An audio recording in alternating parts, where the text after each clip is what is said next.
मुझे सब पता है तू क्या करना चाहता है। अरे अम्मी, क्या गलत कह दिया हमने? एक बात बताओ, अच्छा खासा लड़का है वो, खुद की चक्की है उसकी, खुश रखेगा हमारी रुपैया को, देख लेना। बहन की खुशी की इतनी फिक्र होती तो 50 साल के बुढ़े का रिश्ता न लेकर आता तू। अभी उसकी अम्मी जिंदा है उसका ख्याल रखने के लिए। अरे तो कब तक जिंदा? अरे अम्मी, समझने की कोशिश करो, घर के हालत पता है ना क्या है हमारे, देख नहीं सकती है वो। कोई लड़कों की लाइन नहीं लगने वाली यहाँ पे उसके लिए। देखना मैं उसका निकाह ना।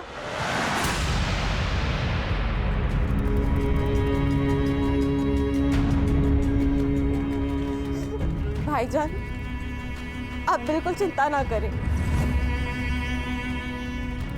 मैं कभी भी आप पर या भाभी पर बोझ बनकर नहीं रहना चाहती। रुबैया, तू तो मेरी जान है, बोझ थोड़ी ना। ऐसे जबरदस्ती निकाह नहीं करवाऊंगी। देखना मेरी गुड़िया का निकाह नेक, ईमानदार, फरमाबरदार लड़के से करवाऊंगी मैं। हाँ अम्मी, क्यों नहीं? एक लड़की जो देख नहीं सकती, जो हूर की परी है, उसके लिए करोड़ों की गाड़ी में आएगा ना लड़का निकाह पढ़ने के लिए। अम्मी, ये ख्वाब है तुम्हारा, ख्वाब ही रहने दो। वो ना अल्लाह देखेगा, तू अपना काम कर। आ बेटा आ।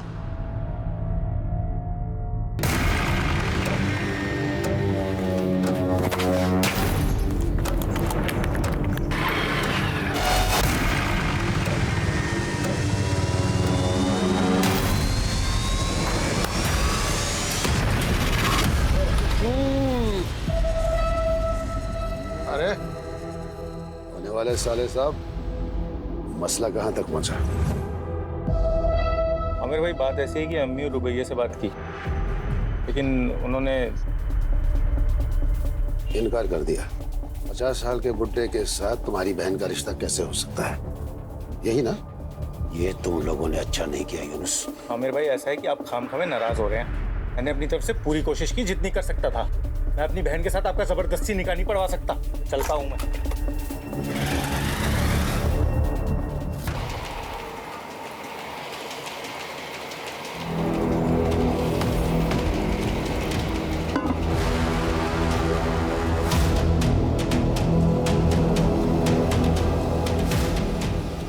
अरे हमसे क्या शर्माना,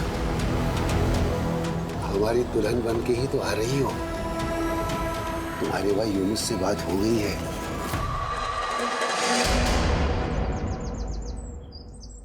गुलरेज, कितना सुनना पड़ा हमको तुम्हारी वजह से, पता है? तो ऐसा काम करता ही क्यों है कि सुनना पड़े। गुलरेज, आ गई बुढ़िया। ए गुलरेज। अरे खानम, आओ आओ। सलाम वालेकुम। वालेकुम अस्सलाम, आओ बैठो।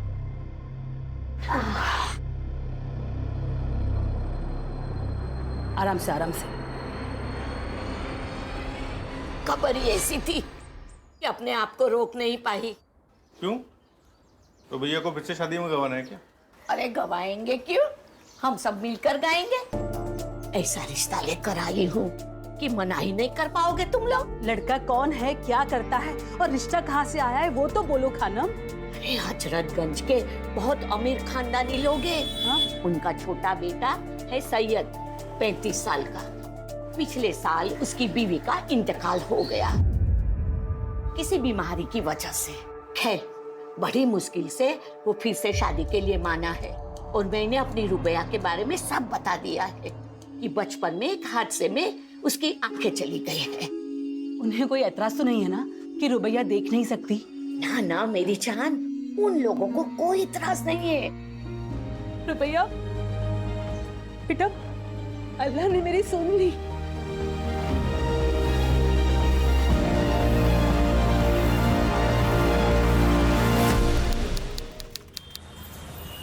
सैयद अमीन इब्न तौफीक अमीन, आपका निकाह रुबैया शेख बिनते फैज शेख से टिक्का राइजुल वक्त 51,000 में तय पाया है।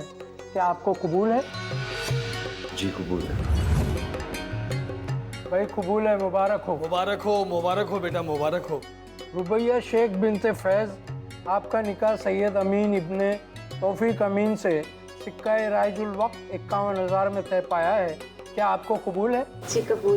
भाई कबूल है, मुबारक हो, मुबारक हो, मुबारक हो।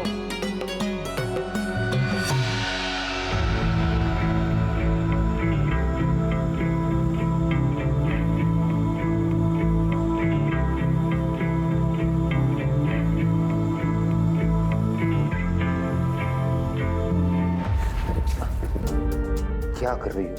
अभी टकराती। वो मैं इस कमरे की चीजों को पहचानने की कोशिश कर रही हूँ ताकि आगे जाके ठोकर ना लगे। आओ बैठो।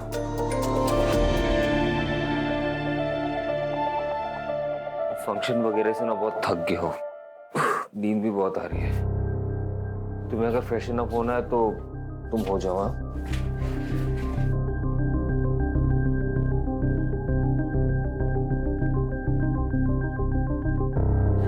आपसे एक बात पूछूं? आपको सच में कोई एतराज तो नहीं है ना कि मुझे दिखाई नहीं देता?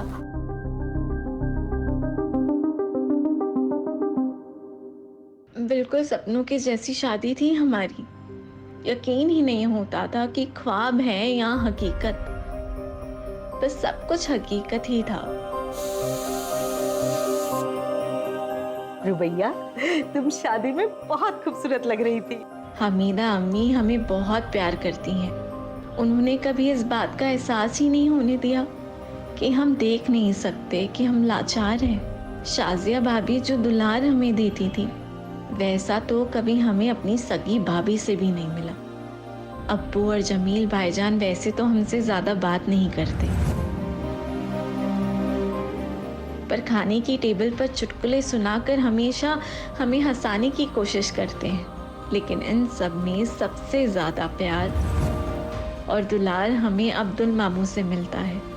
जब भी आते हैं मेरे लिए गुड़ की बर्फी जरूर लाते हैं।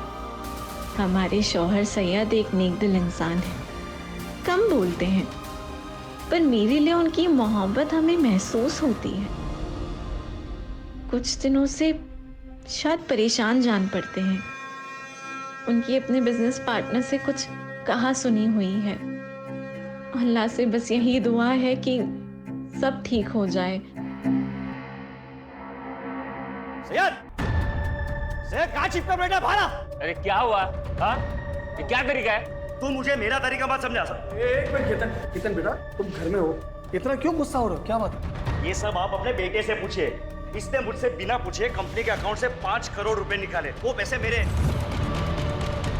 वो पैसे मेरे हैं, मैंने निकाल लिए। क्या करेगा अभी तू? चल निकाल। चल चल चल। अपनी अखबार मत करा। जमीन मुझे मेरे पैसे चाहिए, वरना क्या? वरना तुम्हारा और तुम्हारी बीबी का राज सबको बता देंगे।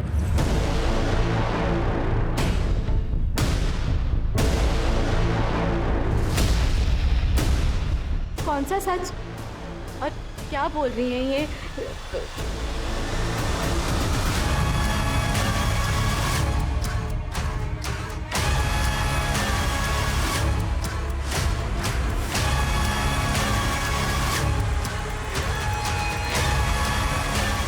अम्मी, ये केतन कौन से राज के बारे में बात कर रहे थे?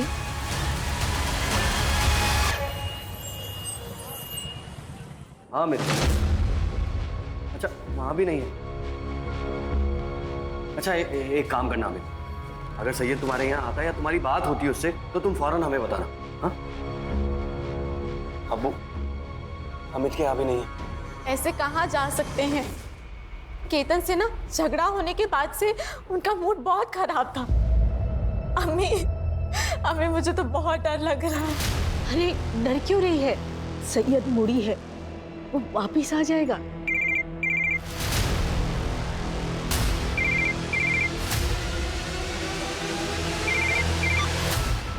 हेलो सब मैं दामोदर साहब, फैक्ट्री का वॉचमैन। सैयद साहब यहाँ पे खून में लथपथ पड़े साहब। क्या? ए साहब, सब सैयद साहब, सब ये देखिए साहब, ये देखिए,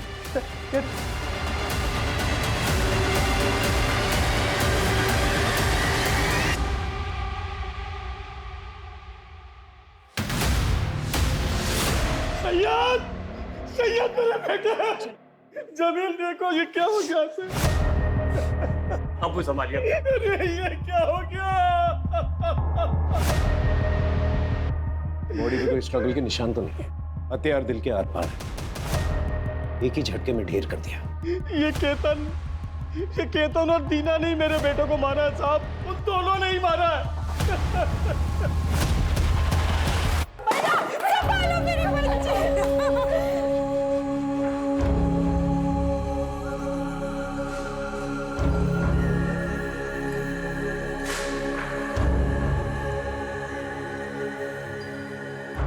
कुछ रोज पहले केतन आया था दीना के साथ मेरे घर पर।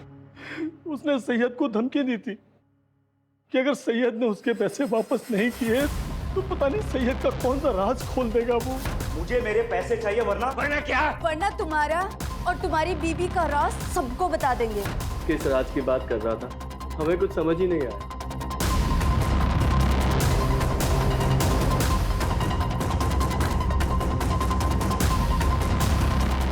साहब शाम को 5 बजे मिल बंद हो जाती है।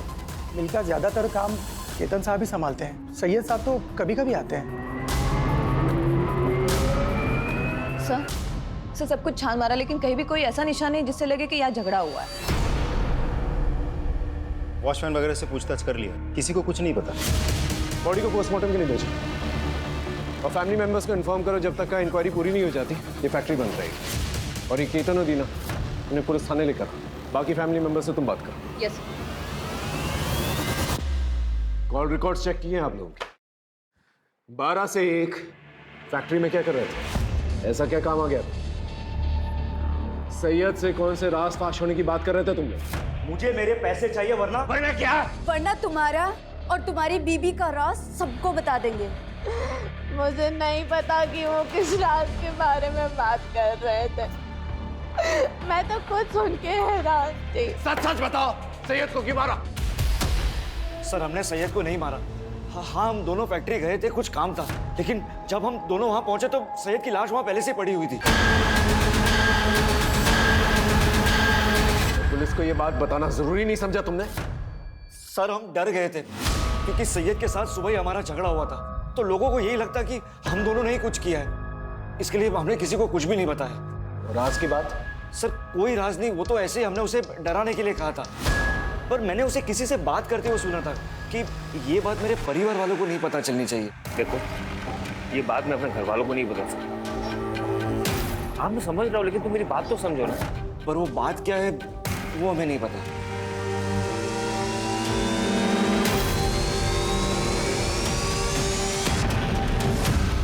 सैयद का फोन रात के 8 बजे बंद हुआ था लालगंज एरिया के आसपास, और सैयद के ऑटोप्सी रिपोर्ट के मुताबिक उसका खून हुआ रात के 9 बजे के आसपास।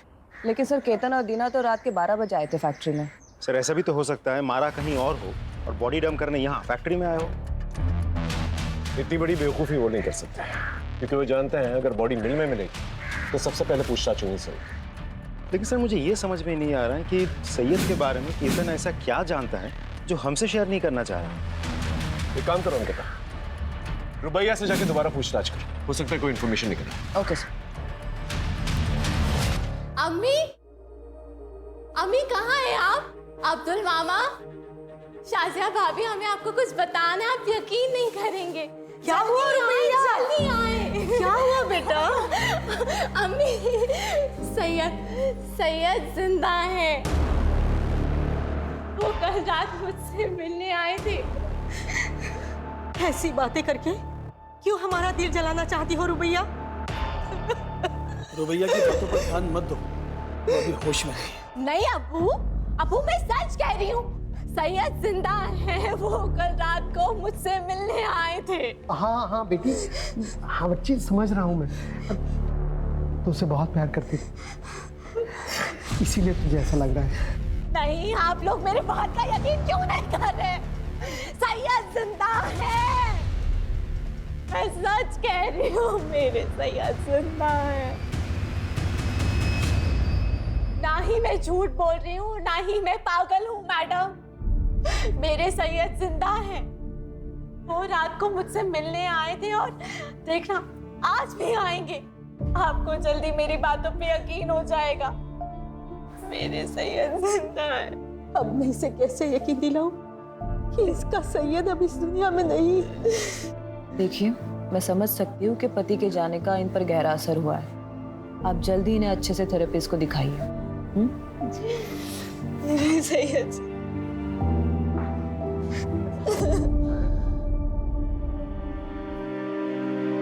कोई मेरा यकीन नहीं कर रहा कि अब जिंदा है सैयद। कहीं ये मेरी कोई गलतफहमी तो नहीं? नहीं, मैंने महसूस किया है आपको। मुझे सबको साबित करना ही होगा कि आप जिंदा हैं।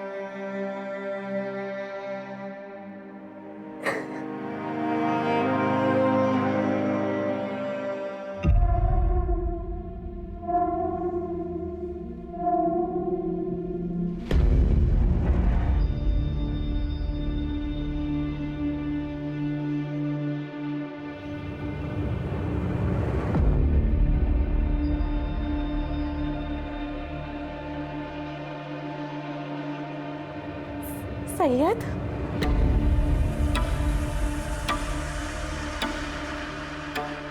सैयद तुम आ गए?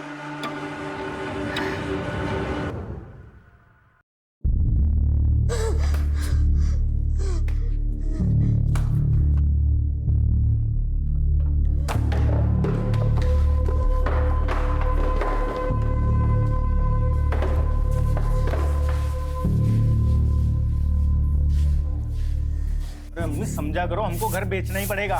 नहीं बेचेंगे ना तो खाने के भी लाले पड़ जाएंगे। दुकान बंद हो गई है तो दूसरा काम कब मिलेगा उसका कुछ पता नहीं है। रुबैया का फोन है। हाँ रुबैया, बोल मेरी बच्ची, तू ठीक है ना? अम्मी, मैं आप लोगों के यहाँ पे थोड़े दिन हरदोई रहना आना चाहती हूँ। यूनुस भाई को कहिए ना कि मुझे लेने आएंगे। हम नहीं जाएंगे, लखनऊ से वापस आने में पूरा दिन चला जाता है हमारा। कोई बात नहीं, मैं खुद ही आ जाऊंगी। आप उस यूनुस भाई को कहिए ना कि मुझे बस स्टॉप पे लेने आ जाए। मैं 10 बजे की बस पे बैठ के ना 12:30 बजे तक पहुंच जाऊंगी। हाँ बेटा, लेने आ जाएगा। हाँ तू आजा बेटा, चले जाना। ऐसे अचानक जाना है तुम्हें? क्या हुआ? सब ठीक तो है ना? हाँ, सब ठीक है। बस मुझे मेरी अम्मी की याद आ रही है। मैं समझ सकती हूँ, अब्दुल मामू अभी आने ही वाले होंगे, वो तुम्हें छोड़ देंगे। नहीं नहीं, आप टेंशन ना लें। मैंने भाभी से कहकर कैब बुक करा दी है। मैं खुद ही चली जाऊंगी, खुद ही चली जाऊंगी।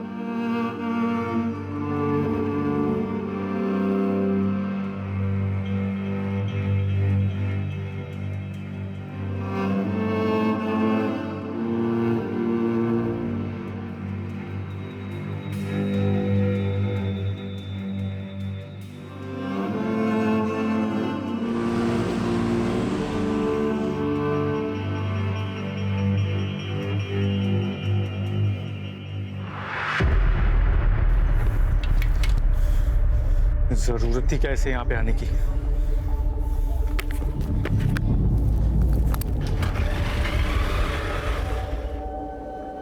आ जाओ हरदोई हरदोई हरदोई, चलो चलो चलो जल्दी जल्दी जल्दी।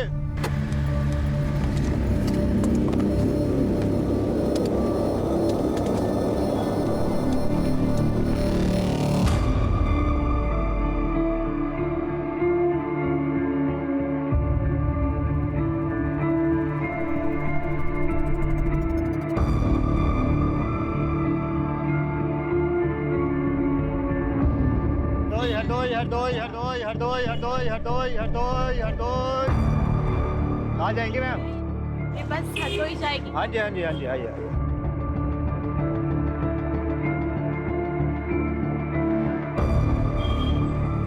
चलिए आराम से आराम से आराम से आराम से, चलिए चलिए चलिए चलिए चलिए, आराम से आराम से।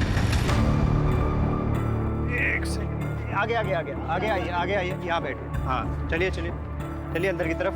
हाँ बैठ जाइए, मैं आपका सामान यहीं रख देता हूँ, ठीक है? चलो भाई बैठ गए सब लोग, अपना अपना सामान रख लो ठीक से ठीक।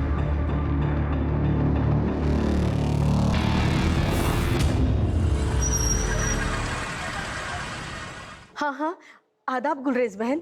रुबैया पहुंची क्या? हम लोग बहुत देर से कोशिश कर रहे हैं, उसका फोन बंद आ रहा है। मैंने यूनुस को भेजा है बस स्टॉप पे लेने के लिए, लेकिन उसे भी काफी वक्त हो गया है। हो सकता है बस छूट गई हो, दूसरी बस में हो। अल्लाह करे ऐसा ही हो। आए तो फोन करवा देना। जी जरूर। अम्मी, हमें रुबैया को अकेला भेजना ही नहीं चाहिए था। अम्मी, अरे हम तो कब से बस स्टॉप पे खड़े होकर रुबैया को ढूंढ रहे हैं घंटों से, वो कहीं मिली नहीं। ना वो 10 बजे वाली बस में थी, ना वो 2 बजे वाली बस में। अम्मी, हमको लग रहा है रुबैया हरदोई पहुंची नहीं है।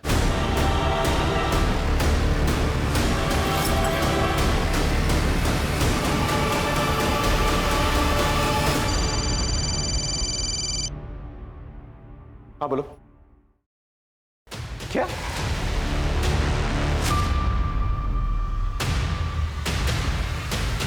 रुबैया मिसिंग? कहाँ चली गई मेरी बच्ची? पता नहीं क्यों उसे यकीन था कि सैयद जिंदा है और वो उसे रात में मिलने आता है। मुझे लगता है कि शायद इसीलिए मेरे पास आना चाहती थी, ताकि उसके ससुराल वाले को ये ना लगे कि इसकी दिमागी हालत ठीक नहीं है। मैंने कभी उसे ये सब नहीं कहा। अच्छा, एक बात बताइए, सैयद और रुबैया के आपसी रिश्ते कैसे थे? मेरा मतलब है, उन दोनों में सब कुछ ठीक ठाक चल रहा था? सर, दोनों के बीच के रिश्ते बड़े अजीब थे। सैयद रुबैया से हमेशा एक दूरी बनाए रखता था, कभी बात भी नहीं करता था उससे। पर रुबैया हमेशा कहती थी कि कमरे में वो बड़े प्यार से रहता है। सर, मुझे ये बात बड़ी अजीब लगती थी।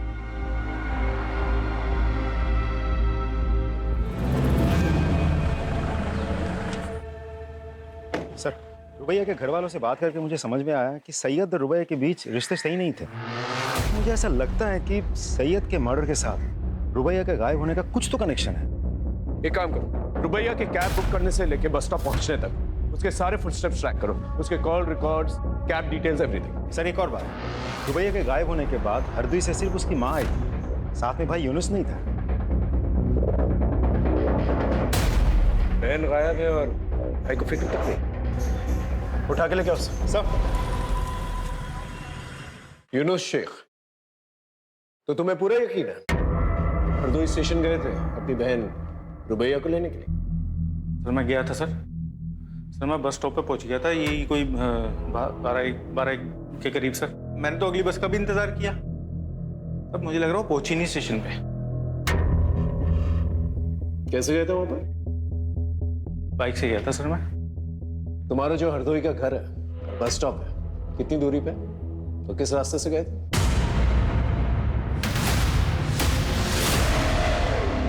दूरी तो सर यही कोई 10 किलोमीटर की दूरी पे है सर। और फिर आता है, सबसे पहले राउदी चौक आता है, और फिर उसके बाद एक बड़ी सी बाजार आती है सर। उसके बाद बस स्टॉप नहीं सर, उससे पहले ही एक बड़ा सा आम का बाग भी आता है। उसके बाद आता है 2 किलोमीटर की दूरी पे है बस स्टॉप। ठीक है, जाओ, लेकिन जब भी बुलाएंगे वापस आना। आ जाऊंगा सर। अंकिता, रुबैया के घर से लेके बस स्टॉप तक जितने भी होटल्स, मोटल्स, ढाबे हैं, वहां पर जाकर पता करो, और रुबैया के सारे डिटेल्स जो है आसपास के पुलिस स्टेशन भेजो। रुबैया का फोन 8 बजे से एक्टिव था, पता करो किस किस से बात की इसने। और ये रुबैया का भाई यूनुस, सितंबर 15 को 10 से 4 के बीच में इसने किस किस से बात की, किस किस के साथ मैसेजेस एक्सचेंज किए, पता करो सब।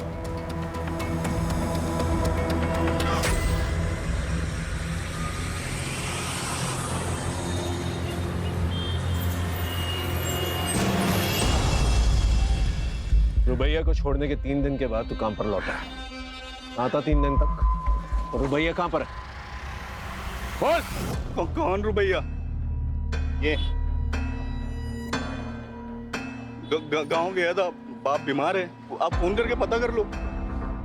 और रही इस लड़की की बात, मैंने उसको बस में छोड़ा, वो बस में बैठी और मैं वहां से चला गया। तूने उसे बस में बैठते हुए देखा था? साहब, मैडम को दिखाई नहीं देता था, इसलिए वहां पे तब तक मैं रुका रहा जब तक वो बस में बैठ नहीं गई। वो खिड़की की तरफ बैठी थी। लेकिन साहब, आप लोग मुझसे क्यों पूछ रहे हैं ये सब? मैंने कुछ नहीं किया। हो सकता है तू कुछ नहीं जानता, लेकिन रुबैया तब से गायब हुई है जब से तेरी गाड़ी में बैठी है। सर, इसके बाद भी मेरी बुकिंग थी, आप चेक कर लीजिए। जब तक का ये केस सॉल्व नहीं हो जाता ना, तेरी ये गाड़ी जो है ना हमारी कस्टडी में रहेगी। जा, और शहर छोड़कर जाने की कोशिश मत करना। गाड़ी कस्टडी में। सर।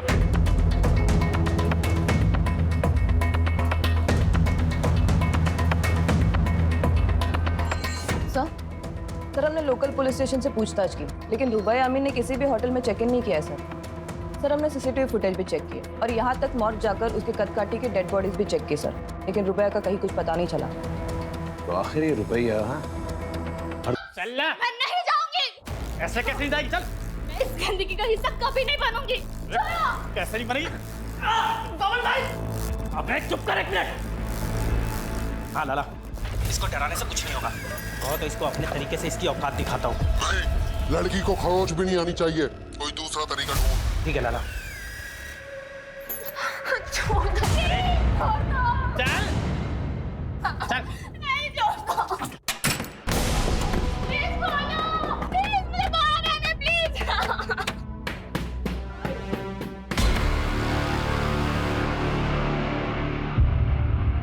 अम्मी।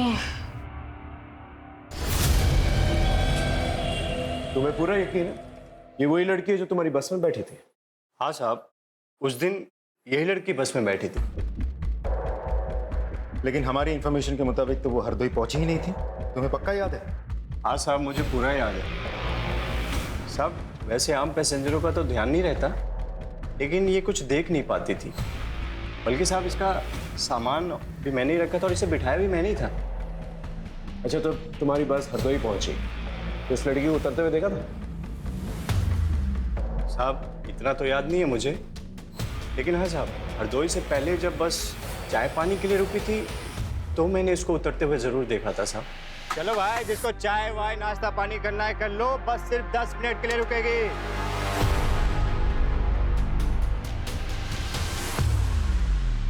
अच्छा, इस लड़की को दोबारा बस पे चढ़ते हुए देखा था आपने? हाँ सर, हमने देखा था।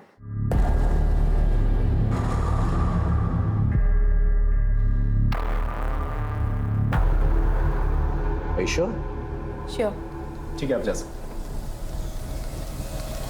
इसका मतलब रुबैया हरदोई पहुंची लेकिन अपने घर तक नहीं पहुंची। घर नहीं पहुंची मतलब रुबैया का भाई यूनुस नहीं तो कुछ? कोई है? प्लीज खोलो, खोलो, प्लीज मुझे बाहर आना है, प्लीज खोलो।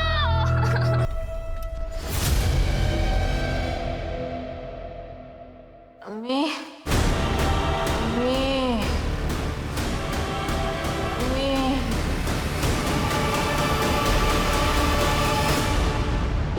झूठ बोलता है? हाँ, तेरे कॉल रिकॉर्ड चेक किया हमने। तू हरदोई बस स्टॉप गया ही नहीं था। क्यों नहीं गया था? रुबैया को घर लाने क्यों नहीं गया था? कर गया था सर मैं। तो मेरी बीवी है ना बानो, तो रो करती थी रुबैया की वजह से, और इस बार उसने मुझे धमकी दी थी, बोला था कि अगर रुबैया घर में आई ना तो घर छोड़ के चली जाएगी। क्या करता सर, मैं नहीं गया अभी।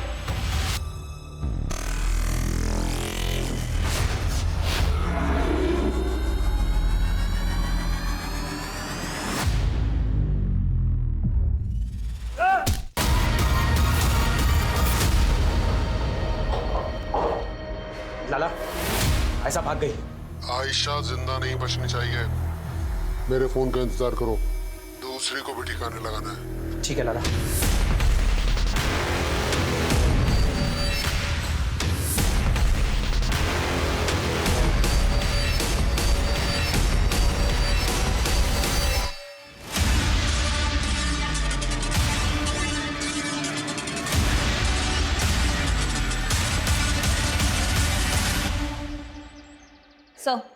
सर हमने रुबैया के ससुराल वालों की सीडीआर चेक की सर। उनमें से 15 सितंबर को सैयद का भाई जमील, उसकी लोकेशन रुबैया के लोकेशन से मैच हो रही है। राजीव, इस जमील को उठा के लेके आओ।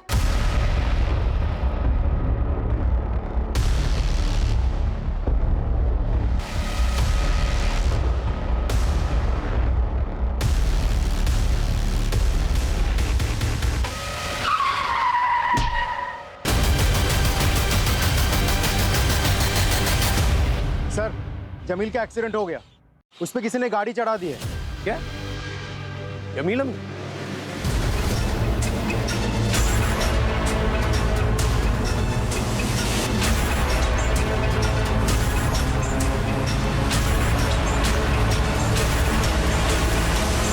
हमने तुम्हारे बैंक स्टेटमेंट्स चेक किए।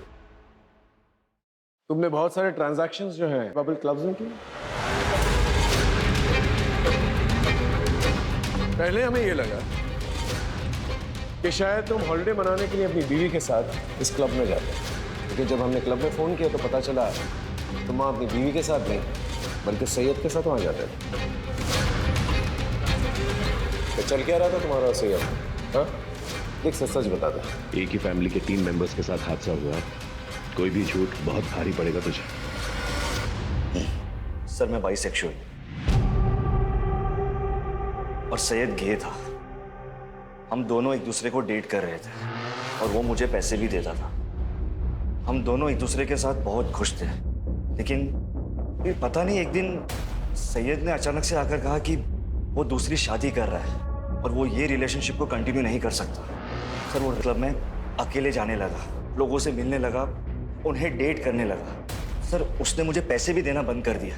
रोज ऑफिस में हमारे झगड़े होने लगे और हमारे डिफरेंसेस लोगों के सामने आने लगे। और ये सब देखकर मेरी पत्नी दीना वो मुझसे सवाल करने लगी थी, इसीलिए उसके लिए मैंने जानबूझकर सैयद को धमकाया। लेकिन एक बात समझ में नहीं आई, सैयद की बीवी रुबैया वो उसके साथ 1 साल तक खुश कैसे थी और 1 साल तक सैयद का सच उसे कैसे नहीं पता चला? सर मुझे कुछ नहीं पता, लेकिन हाँ बुशरा सर बुशरा सैयद की पहली पत्नी थी और वो उससे बिल्कुल भी खुश नहीं थी। वो उसे डिवोर्स देना चाहती थी, लेकिन वो बोटिंग एक्सीडेंट में मारी गई। राजीव इस बुशरा के बारे में पता था और बुशरा बोटिंग एक्सीडेंट के बारे में पता था? जी सर। सर शिल्पा खत्री नाम की औरत आपसे मिलने आई है। शिल्पा दोबारा क्यों मिलेगी? यस मिस खत्री बोली। सर वो शायद रुबैया दोबारा बस में चढ़ी ही नहीं थी। क्या? लेकिन पहले तो आपने कहा था आपने उसे बस पे चढ़ते हुए देखा था। सर जब हमने उसे देखा था ना तब हम थोड़ा नींद में थे, लेकिन कल हमें याद आया कि जो लड़की बस में चढ़ी थी उसके हाथ में वो छड़ी क्या बोलते हैं उसे? Blind walking stick. हाँ वो नहीं थी। मिसेस खत्री वो चाय की दुकान याद है जहां पर बस रुकी थी? हाँ सर देखा था इस लड़की को यहाँ, उधर बैठी थी सर। हाँ मैडम क्या लेंगी, चाय या ठंडा? भैया 1 कप चाय दे दीजिए। ठीक।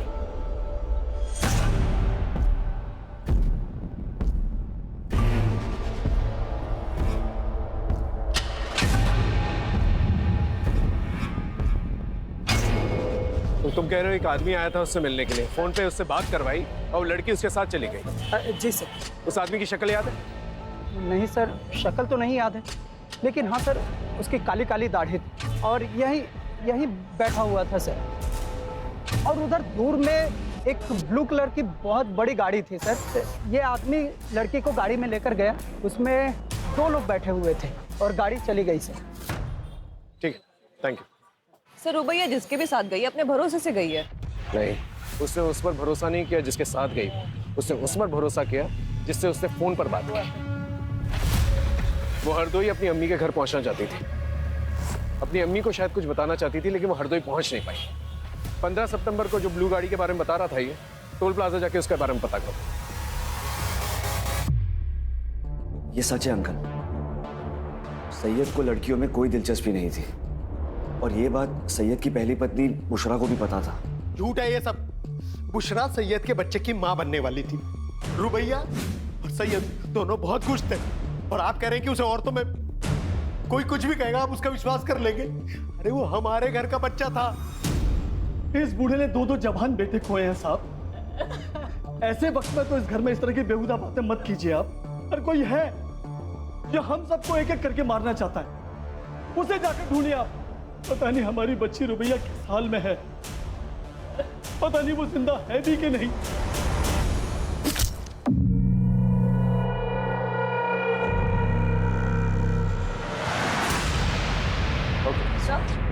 फिरोजपुर के टोल प्लाजा का सीसीटीवी फुटेज आ गया और फ्रंट सीट पर बैठे 2 आदमियों का चेहरा दिख रहा है। कौन है ये लोग?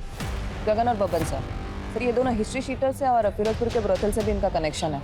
उस गाड़ी के बारे में पता चला? किसके नाम पे रजिस्टर्ड है? जी सर, जमील। जमील अम्मी? Yes sir. सर वही रुबैया को लेकर गया था और इसके पहले कि हम उससे कुछ पूछ पाते उसका मर्डर हो गया सर।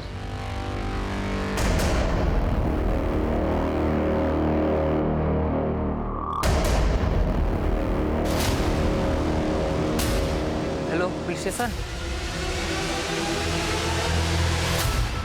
इसकी सांसें तो चल रही, इसको हॉस्पिटल लेके चलना होगा।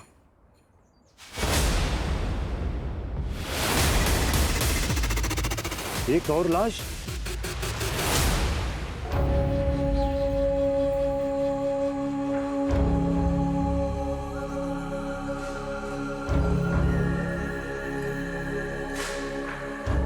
जी बोलिए। विक्टिम की मौत गला काटने से हुई है। बॉडी को 48 आवर्स हो चुका है और इसके साथ एक और जो लड़की की बॉडी आई थी जो बच गई, लेकिन दुख इस बात का ज्यादा है कि विक्टिम प्रेग्नेंट थी। Pregnant? She was 2 months pregnant. लेकिन ये कैसे हो सकता है? इसके पति को मरे हुए तो 3 महीने हो चुके हैं। सैयद जिंदा है, वो कल रात को मुझसे मिलने आए थे। सर क्या हो रहा था इसके साथ उस घर में? कहीं इस बच्चे का बाप जमील तो नहीं? कहीं वो रुबैया के अंधेपन का फायदा तो नहीं उठा रहा था? हाँ बोलो। सर जमील के आदमी बब्बन और गगन का पता चल गया है। उन दोनों की लोकेशन गवर्नमेंट हॉस्पिटल की है जहां आयशा का इलाज चल रहा है।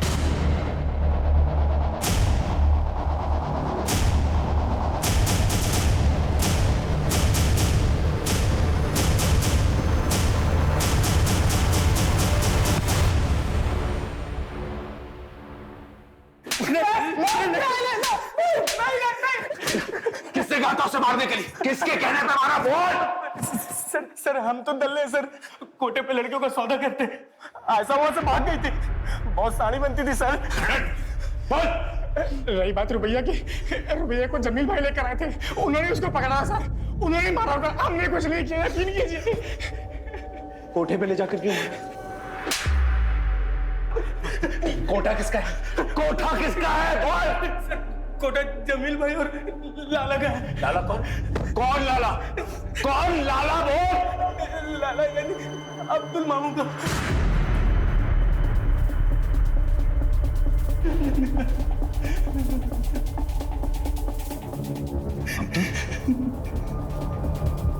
लेकिन अब्दुल तो रुबैया को अपनी बेटी मानता था, और जमील और सैयद उसके अपने भांजे थे। वो अपनी बहन के बच्चों के साथ ऐसा कैसे कर सकता है?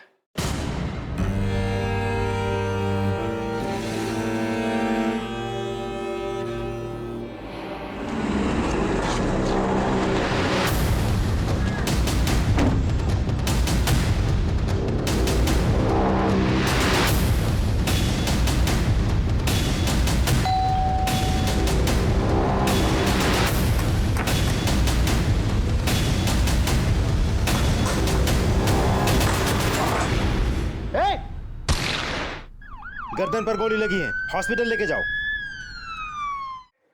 सर लेकिन अब्दुल ये सब करेगा ही क्यों? और इन सब में जमील कैसे फंस गया? सर, क्या चल रहा है मुझे कुछ समझ में नहीं आ रहा है। अजीब पहेली है। सैयद की पहली बीवी बुशरा, वो भी प्रेग्नेंट थी ना सर, और उसकी मौत बोटिंग एक्सीडेंट में हुई थी। सबका जवाब हमें इशारे में मिलेगा। सर सन 2020 में भी भूषण अमीन ने अपने पति और ससुर के खिलाफ रिपोर्ट लगाई थी। ये देखिए रिपोर्ट। सैयद के खिलाफ तो कंप्लेन समझ में आती है, लेकिन तौफीक अमीन के खिलाफ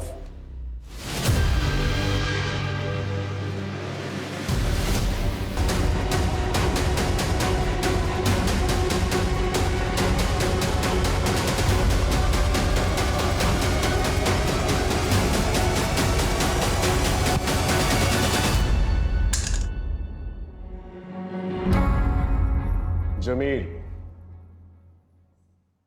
अब्दुल और हमीदा, तुम लोग तो सिर्फ प्यादे हो। असली वजीर तो आप। 2020 में सैयद की पहली बीवी बुशरा, वो उसे छोड़कर हरियाणा जा रही थी। वो प्रेग्नेंट थी। कैसे? मैं नहीं चाहता था कि हमारे परिवार की सच्चाई बाहर वालों को पता चले। हमारे अपने खून, हमारे अपने छोटे बेटे सैयद को लड़कियों में कोई दिलचस्पी नहीं है। मैं चाहता था कि वो एक अच्छी सी लड़की के साथ निकाह करके इज्जतदार जिंदगी बसर करे, इसलिए मैंने बुशरा के साथ उसका निकाह करवाया। लेकिन नहीं, सैयद का दिमाग नहीं बदला और एक दिन जिस बात का डर था वही हुआ। बुशरा को सच्चाई पता चल गई। उसने ठान लिया कि दुनिया को वो सच्चाई बता देगी। मैं कैसे होने देता ये सब? अबू मुझे मेरे भाई से बात करनी है। मैं घर चली जाऊंगी। अबू खुदा के नाम मुझे यहाँ से जाने दीजिए, ताकि तू हमारे खानदान का नाम बदनाम कर सके। पर मैं तेरा वो हाल करूंगा कि तू यहाँ से जाने लायक नहीं रहेगी। चल चल बुशरा चुपचाप सब कुछ सहती रही, लेकिन अचानक एक दिन वो भाग गई और वहां जाकर उसने मेरे और सईद के खिलाफ पुलिस स्टेशन में रिपोर्ट लिखवा दी। इसलिए बुशरा को तो रास्ते से हटाना ही था। उसके बाद हम दोनों ने जैसे तैसे सैयद को दूसरे निकाह के लिए मनाया। रुबैया हमारे परिवार के लिए एकदम सही थी, वो देख नहीं सकती थी। सैयद रात को घर में होता नहीं था। हम सैयद का इत्र लगाकर रुबैया के कमरे में जाता था। रुबैया को कोई शक नहीं होता था, वो सिर्फ इतना पूछती थी, सैयद तुम आ गए? अपने परिवार को आगे बढ़ाने के लिए जो भी सही था वो मैंने किया। लेकिन अपने बेटे सैयद को क्यों मारा? एक दिन उसके दिमाग में भी फितूर चढ़ गया। आपको ये बात समझ में क्यों नहीं आती कि मुझे लड़कियां नहीं लड़के पसंद है, और इसमें कोई गलत बात नहीं है। देखो, आप उस लड़की के साथ जो करना चाहते हो आप करो। उससे निकाह करनी है, उसके साथ सोना है, उसके साथ घूमने फिरना जाना है, जो करना है करो, लेकिन मुझे अपनी सच्चाई के साथ जीना है और मैं अपनी सच्चाई सबको बता के रहूंगा। सिंपल है। और मैंने अब्दुल से सैयद को मरवा दिया।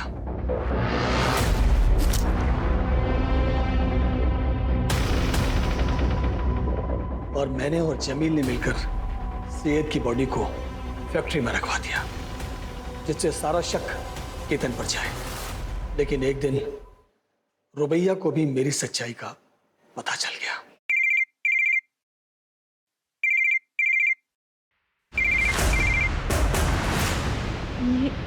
ये रिंगटोन तो अब्बू के फोन की है। अब्बू? और सैयद के मरने के बाद भी मैं ही था वो जिसे वो सैयद समझ रही थी। उसके बाद मैंने जमील को रुबैया के पीछे लगा दिया। हमारे अब्बू ने जो तुम्हारे साथ किया उसके लिए हम बहुत शर्मिंदा है रुबैया। अच्छा रुबैया, तुम हमारे साथ चलो, बस में जाना तुम्हारी जान के लिए खतरा है। और ये अब्दुल मामू भी तुमसे बात करना चाह रहे थे। हेलो मामू, मामू अब्बू। अब बेटा, तौफीक ने तुम्हारे साथ इतनी जलील हरकत की, मुझे पता चल गया है। तुम एक काम करो, जमील के साथ यहाँ चली आओ। ठीक है। और अब्दुल से कहा कि रुबैया को भी मार दो। माफ कर देना मेरी बच्ची, अगर तौफीक का कर्जा मुझ पर नहीं होता तो मैं ये कभी नहीं करता।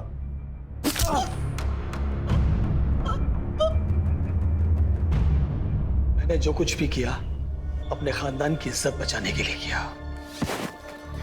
तुमने जो कुछ भी किया है ना, अपने खानदान की इज्जत बचाने के लिए नहीं किया, बल्कि इसलिए किया कि तुम बहुत ही घटिया इंसान है। अपने बेटे की दोनों बीवियों का रेप किया है और मर्डर किया तुमने। अब अपनी ये इज्जत लेकर सारी जिंदगी ना जेल में सड़ना।